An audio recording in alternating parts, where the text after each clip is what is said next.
Christmas. It's just about Christmas. Christmas is around the corner. Looks like we're not going to get a white Christmas on my end because there's no fucking snow, but that's probably a good thing because when there's going to be snow, there's going to be a lot of snow. Christmas, Christmas, Christmas, Christmas. I don't really have a Christmas special planned. The Hearthwarming Eve thingy with Sweetie Bloom and Dr. Wolf and Anthony C. and Silverquill and all those others, they got that covered for me.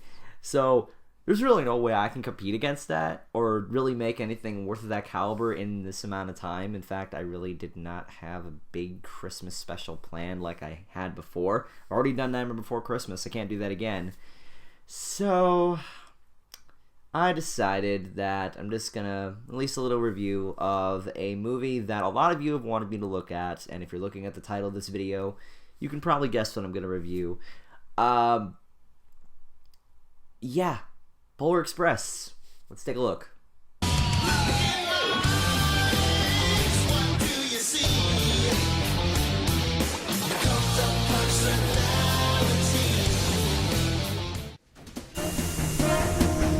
All aboard! All aboard! Greetings, every peoples. This is your cult of personality speaking. ToonKriticY2K's the name. Tunes are the name of my game. Polar Express. This is a movie that you guys have really wanted me to talk about, I guess ever since I became the Toon Critic and it came around the holidays. It was either Nightmare Before Christmas or Polar Express, and I guess I kind of pushed Polar Express away because at the time it did not really appeal to me as it did before. But, you know, it's been a few years. I decided, why not? Let's take a look at it again. And still not quite as good as I remember it when I saw it the very first time in theaters, though. So, I also want to apologize for not making a lot of videos. I've had a really bad cold that almost put me in the hospital, so yeah, now I can actually talk again without having to hurl up chunks of things. Anyway, yeah, the Polar Express, the movie, 2005 movie, I think it's 2005. It was originally a book by Chris Van Allsburg, I think. I think it's Allsburg, yeah. And I remember reading the hell out of that book when I was younger. I loved that. That was one of my all-time favorite Christmas books. Yeah, I read a lot when I was younger, and I was getting really better at reading, I guess, when I was reading to my grandparents. Polar Express was one of those Christmassy books that even if I didn't have it, I would always like read it at the library and whatnot. When they announced that they were going to make a movie out of it, I was really skeptical because I thought, how are you going to make a movie out of such a short book? Simple, by padding the fuck out of it.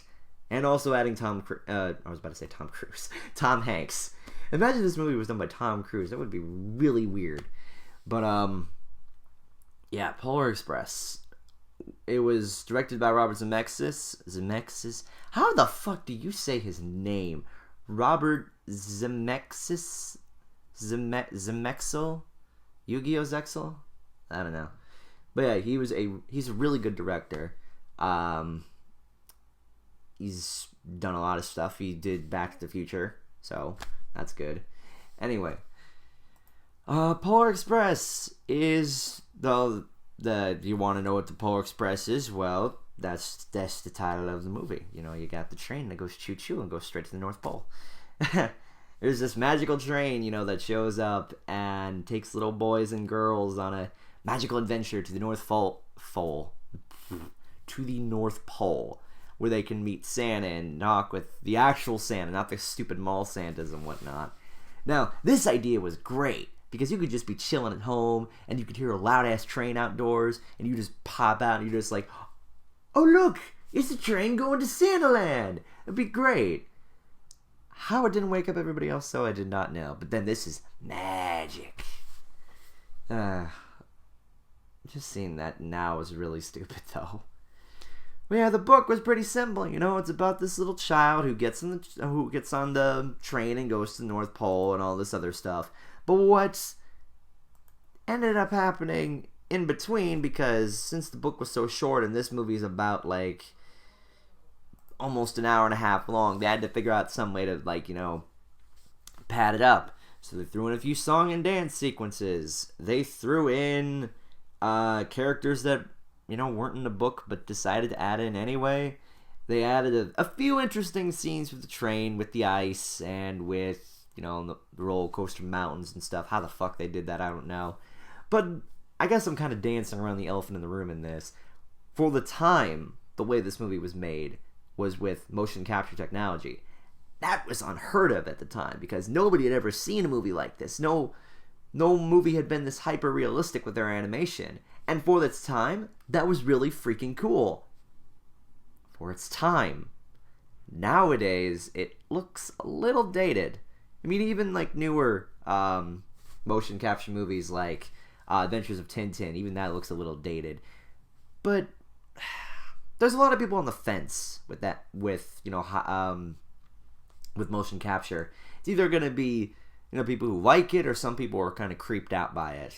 People saying, oh, they look like zombies and shit. For one, I'm still in the middle on that. I like it, yet I don't like it at the same time, meaning I can appreciate it and respect it, but it's not something I'm too keen on. Maybe it's something, maybe I'm not something I'm too wolf keen on, if you know what I'm saying. Oh god, that was stupid, I'm sorry. But Polar Express, though, is still a great Christmas movie that you can watch around the holidays and stuff, because it gives that sort of childlike wonder again with, a train that can go to the magic pole, to the North Pole. This is the perks of doing these a little unscripted, because you kind of just go with the flow on these. When this was, put in IMAX 3D and shit, everybody was like, yeah, this is really cool. Still doesn't quite look right.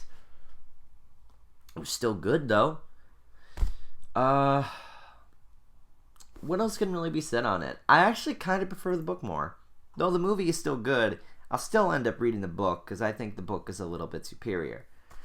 It doesn't really need all that padding, I think, and why they decided to add that padding is the reason why a lot of people don't really like it.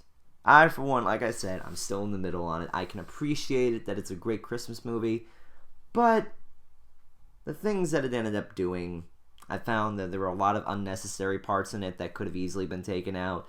But, kids are going to like it, and I'm not really one to judge. I don't think it's a bad movie. It's certainly not a bad movie. It's a watchable movie, for sure. If you want to watch it and stuff during the holidays, I'd say go for it. But for me,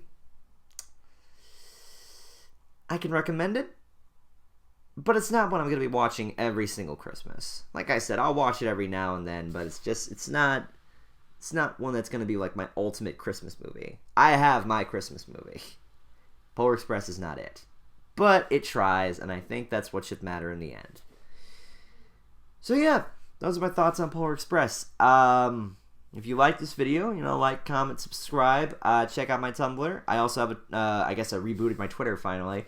So if you want to catch me on there, I'm usually posting some weird stuff. I'll put that down in the description. Also, Patreon, doing this stuff with that for January. I've got some new perks for you guys. I hope you'll like them. And, yeah, happy holidays, Merry Christmas, Merry Festivus, Happy Decemberween, whatever you want to go with. And, yeah, I will catch you guys in 2015. I guess I can say catch you guys next year. Why the hell am I waving at the camera?